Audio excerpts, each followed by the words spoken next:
Hello everybody, Robin here at Toadstool Tarot. Welcome back, or welcome if you're here for the first time. If you're not already subscribed, please do, and if you enjoy this, please hit the like button. I'm happy to have you here joining me today. If you're a reader, do you ever find that sometimes the cards just won't read for you? And you wonder why? This has come up for me lately in the last couple weeks. It feels like I'm just not intuitive anymore. I'm not getting messages from my cards. Now, today I went out to a cafe and took some cards with me and sat quietly and contemplated some things. And I did three card readings in a row, and they all were on the mark. And the message I got today was strong with messages. And in one card in particularly, there was an image with a banner which was coiled or curled up. And my eye zoomed right in on that, a detail I hadn't paid attention to before. And it was basically saying to me, relax, things will unfurl, unfold, and reveal themselves to you.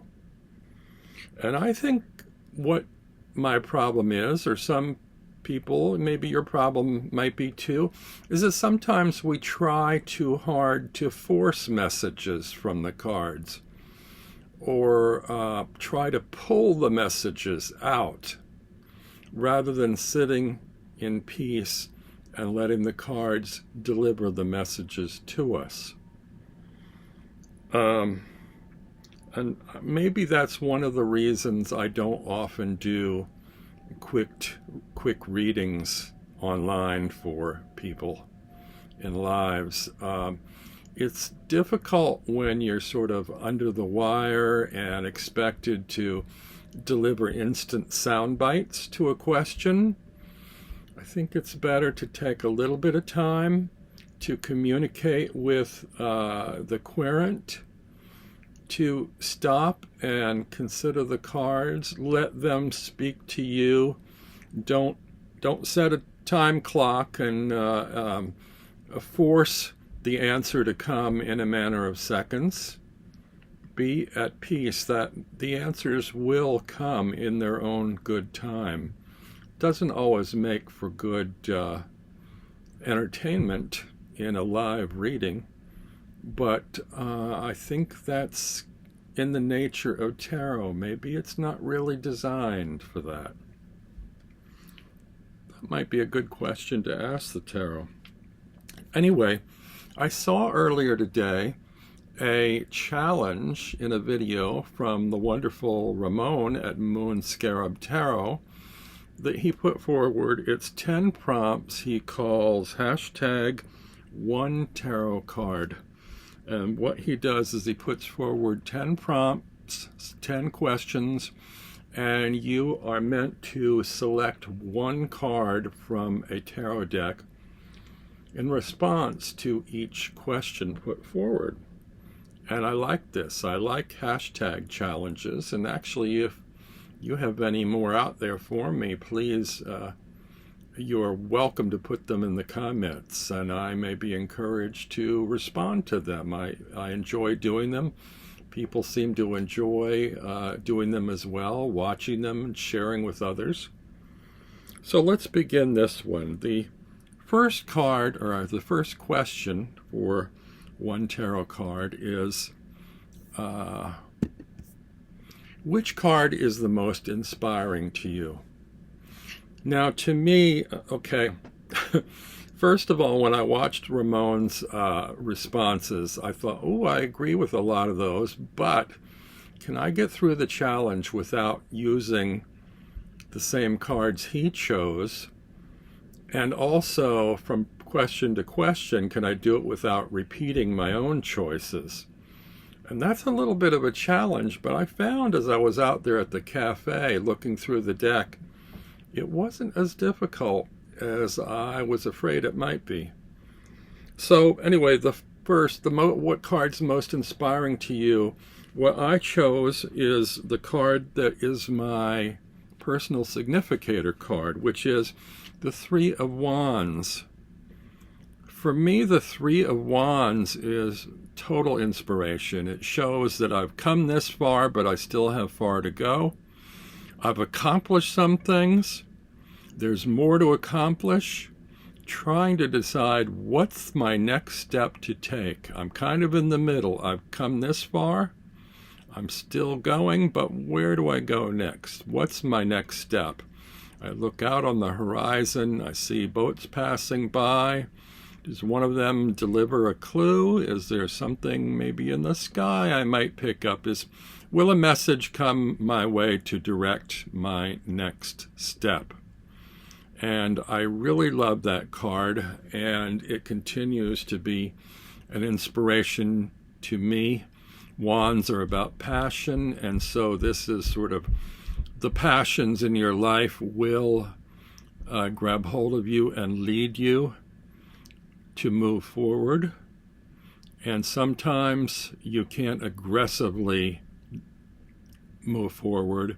You have to take it step by step and see what comes your way, what is offered to you, what to take advantage of, what to say, no, I'm going to pass on that one. But here's another one that I can make use of and will help me move forward.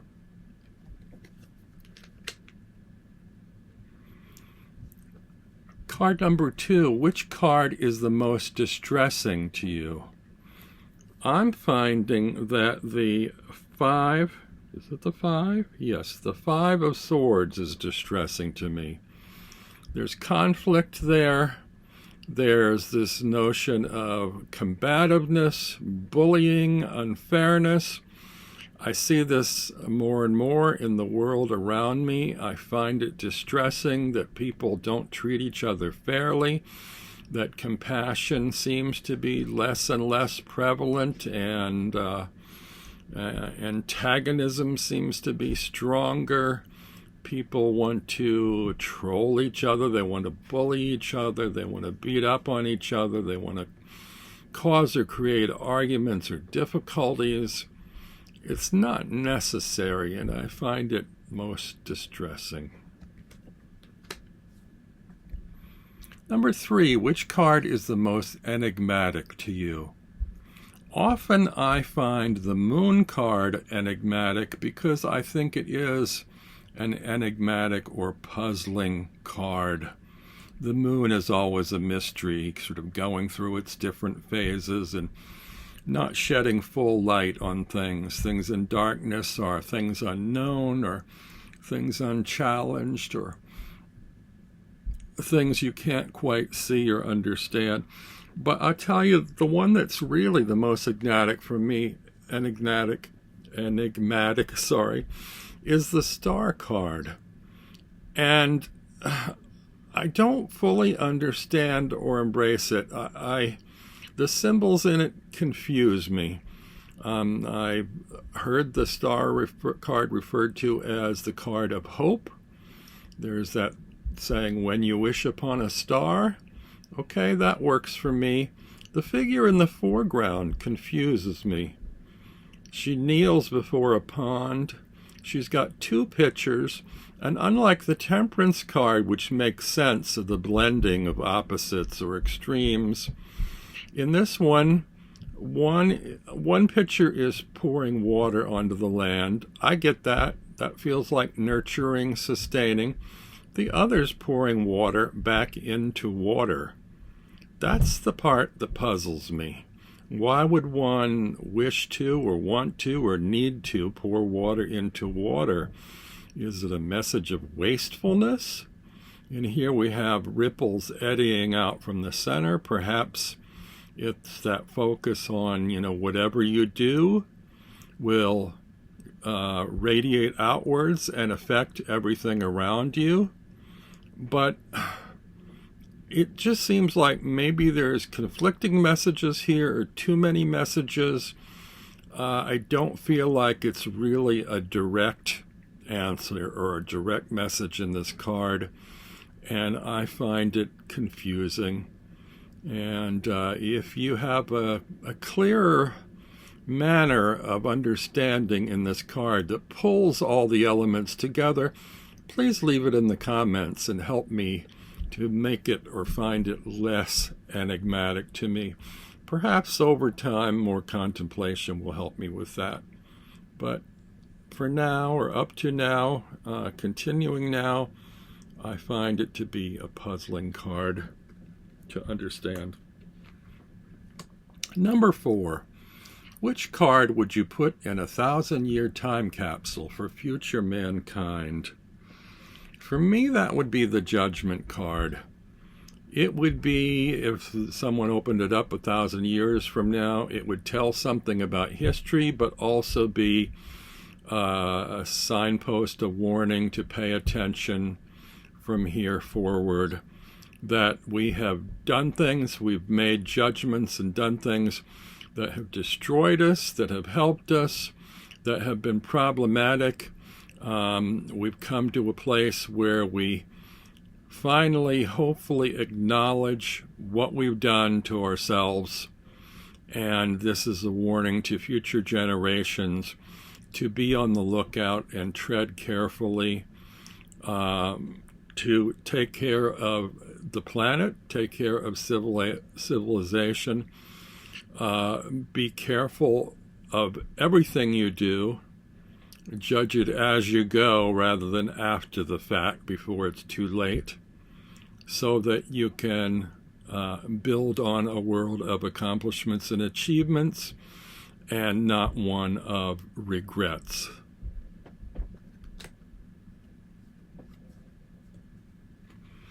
Number 5, if you were made president of a country, a new country, what card would you use to on a flag to represent your created country? I chose the Strength card. For me, the message on that would be our country is one of strength and compassion, and that would probably be the country's motto, strength and compassion. It shows that we are a strong, united country. We will defend ourselves, but we will welcome others and treat each other with compassion.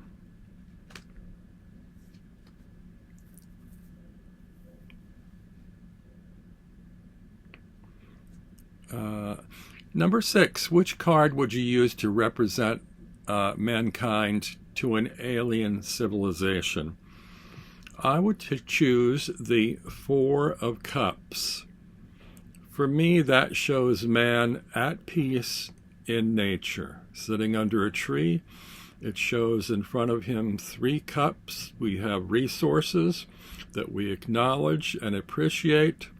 We have abundance. We're not craving drinking out of those. We're not hoarding them. They're open there for others to share. And yet we are open to others to come and visit us. They may come to us in their flying saucers, or rather their cups and saucers, or just their cups. They may come to share with us what we have, share what they have, join us in peace, sitting under a tree together, and hopefully we are in a state of peace where we are ready to receive that interaction and communication and message of sharing between civilizations.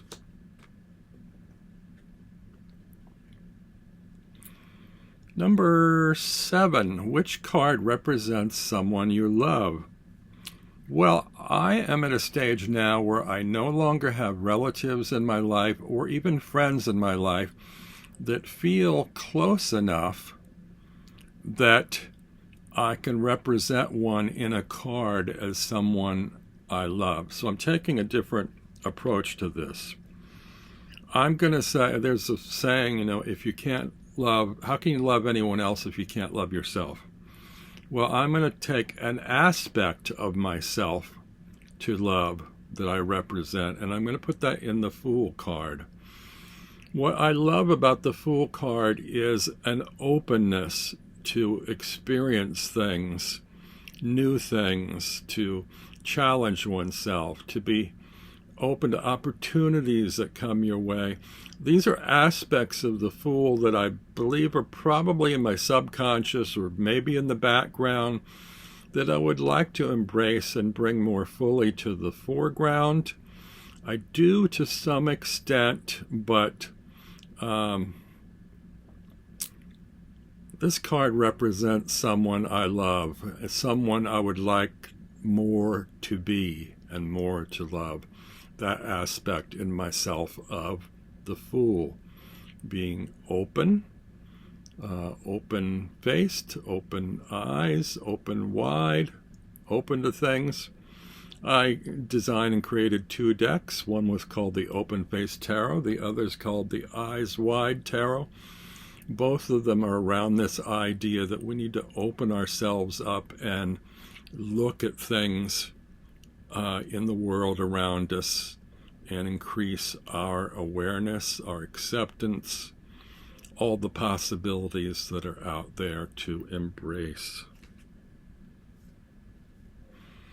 Number 8, which card would you choose as the cover of your autobiography?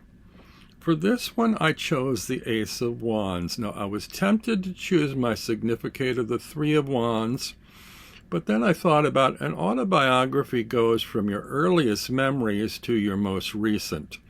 And the 3 of Wands is sort of like midway, looking back, looking forward from a position of now. If I'm writing an autobiography, yeah, I'm doing that, but I'm starting from the very beginning. And for me, the Ace of Wands is the very beginning of grabbing hold of ideas, opportunities, passions, and moving forward with them, having them help pull or drive you to move forward in some way that can be beneficial to you, beneficial to others, a mode of existence or being. You grab hold of that wand, you use your skills and talents to make things happen, to manifest things. There are leaves growing on this wand, so you want your life to flourish and grow and create new opportunities. Maybe the leaves have seeds that will fall and sprout and create opportunities or passions for others. That could be a goal in everyone's life, to benefit everyone else in some way. Number 9, if you could upgrade a minor to a major status, which card would it be? I chose the 6 of Wands. And that's because the Fool's Journey and the 22 majors, I'm trying to recall them one by one, but somehow accomplishment or achievement doesn't really come to mind unless maybe the World card. But it feels to me like somewhere along the way, rather than at the end of your journey, somewhere along the way you should pause to reflect and consider what you've achieved and celebrate it in a way that, yes, I've done some things that are good. I celebrate that I've done this, and this gives me the good feelings to want to continue on my journey and do more, accomplish more. And I think that might be a good message or a good archetype for the major arcana. The last question or prompt is, if you could mentor one of the pages, which would it be? And I chose the Page of Swords because the other 3 seem to be bringing or offering or sharing something. This card seems almost on the edge of violence. He's raising a sword, and my mentorship would say, hey, hang on a minute. Pause before you act. Think before you act. Think before you speak. Put down that sword. Be more diplomatic. Don't rise to aggression so quickly. Make the sharpness of your sword or the point of your sword more cutting or focused in terms of your thought and your speech consider those more before you actually take a swing at somebody. Temper that aggression with thought and speech. Work on your diplomacy, your compassion, and your understanding for others. That would be my advice of mentorship to the Page of Swords. So I thank you for joining me today and hope that you will respond to Ramon's challenge, #1tarotcard. And I'll be curious to check back and see what all of you have to say and share with the rest of us. See you soon. Be well.